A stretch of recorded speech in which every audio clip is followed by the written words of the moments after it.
ایک نوجوان رات گئے تنہا سفر پر نکلا۔ آسمان پر سیاہ بادل چھائے ہوئے تھے، ہر طرف سنوٹا اور اندھیرا، اور ہوا میں عجیب سا خوف محسوس ہو رہا تھا۔ قدم بڑھاتے بڑھاتے وہ اچانک راستہ بھٹک گیا۔ دل کی دھڑکن تیز ہونے لگی، قدم لڑکھڑانے لگے، اور ہر طرف سے خوف نے اسے گھیر لیا۔ مایوسی اور خوف کے اس لمحے میں اس نے دل کی گہرائی سے اللہ کو پکارا، اے اللہ، مجھے محفوظ فرما اور صحیح راستہ دکھا۔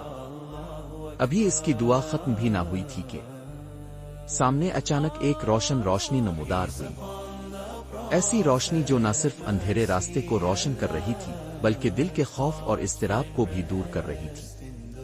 روشنی آہستہ آہستہ اس نوجوان کو درست راستے تک لے گئی، اور وہ محفوظ طریقے سے اپنے گھر پہنچا۔ گھر کی دہلیز پر کھڑا، آنکھوں میں آنسو اور دل میں شکر کا طوفان، اس نے محسوس کیا کہ اللہ کبھی اپنے بندے کو تنہا نہیں چھوڑتا۔ سبق: دل سے کی گئی دعا معجزہ بن جاتی ہے۔ جب سب دروازے بند محسوس ہوں، صرف اللہ کے دروازے پر دستک دیں، وہ ہمیشہ سنتا ہے، ہمیشہ جواب دیتا ہے، اور ہر مشکل میں حفاظت فرماتا ہے۔ بس ایمان کے ساتھ دعا کریں، اللہ ہمیشہ قریب ہے۔